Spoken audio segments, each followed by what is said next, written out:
Coucou les amis, vous vous souvenez cet été des conserves qu'on a fait ensemble? Je vous ai montré comment réaliser des conserves grâce à la lactofermentation. Vous me demandez régulièrement de vous montrer une petite recette avec ces conserves. Eh bien, demande exaucée. Aujourd'hui, on va se faire un plat avec les courgettes lacto-fermentées que j'avais fait au mois d'août. On va se faire des cannelloni aux courgettes lacto-fermentées. Si toutefois, vous n'avez pas de conserve de courgettes lacto-fermentées, c'est pas grave. Prenez des courgettes que vous râpez, ça fera la même chose. Ça n'aura pas tout à fait le même goût, mais ça sera très bon quand même. Allez, c'est parti pour la recette. Pour ces cannelloni, il va nous falloir des cannelloni. Ici, j'en ai 10. Nous, on est 2 à manger aujourd'hui, donc 10, c'est largement suffisant. Vous faites en fonction du nombre que vous êtes. On va faire revenir de l'oignon, un oignon émincé, 100 g de lard dans de l'huile d'olive.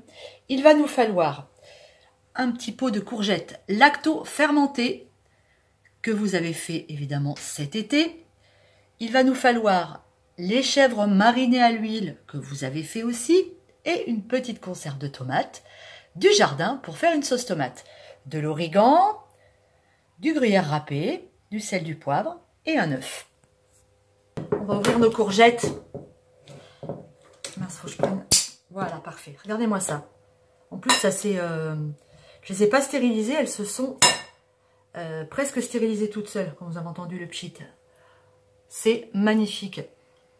C'est super, c'est parfait, c'est nickel. Ça date du mois d'août. C'est uniquement lacto-fermenté. C'est incroyable. Tiens, je vais les goûter.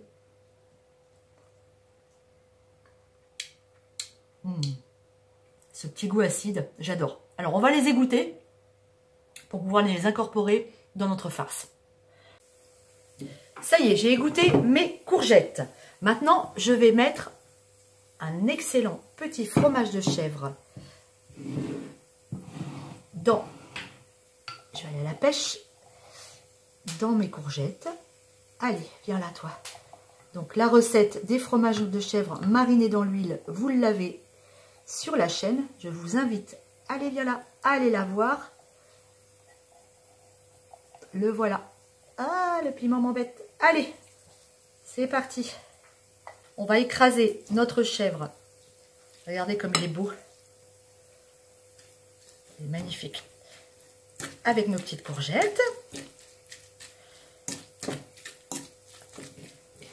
On va mettre peut-être pas du sel parce que les courgettes étant déjà salées au moment de la lactofermentation, on va pas ressaler. On va mettre juste du poivre.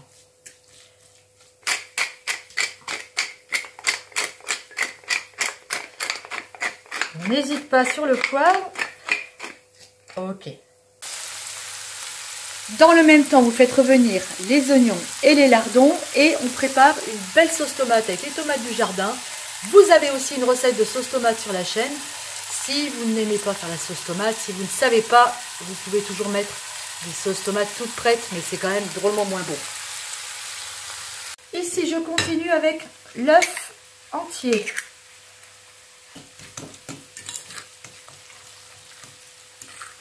On va ajouter un petit peu d'origan du jardin.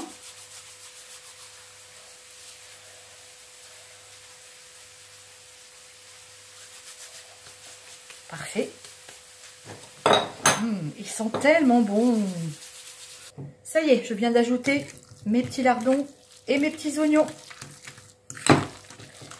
Notre farce est prête. On n'a plus qu'à fourrer nos cannelloni.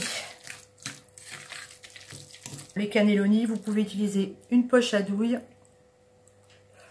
Moi, je le fais à la main. La dernière fois, j'ai utilisé une poche à douille. Ça m'a explosé dans les mains. Ça, c'est dans ma vidéo des cannelloni aux blettes. Hop, on va faire comme ça. Ça me semble parfait. Allez, on les remplit bien jusqu'au bout. Allez, c'est crémeux comme mélange. Hein. Ok. Alors, j'ai repris quelques cannelloni parce que du coup, j'avais beaucoup de farce et j'avais pas envie de la gâcher. Maintenant que c'est farci, je mets du gruyère sur les cannelloni. À peu près la moitié de ce que j'ai. Comme ça. Super. Et on va mettre la sauce tomate par-dessus. Ça y est. Alors, il faut que votre sauce tomate soit bien liquide parce que les pâtes sont crues et elles vont cuire dans la sauce tomate. Maintenant, je rajoute le reste de gruyère râpée et mon four, lui, préchauffe déjà depuis 10 minutes à 210 degrés. Et je vais mettre tout ça pour environ 45 minutes. On va même être gourmand et on va rajouter un petit peu d'origan là-dessus.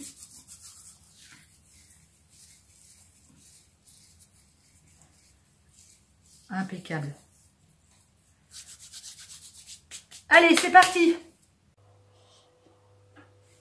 50 minutes plus tard, regardez-moi ce plat. Si ça vous met pas en appétit, je ne m'appelle plus Popote. Allez, on va goûter. Alors, que dire?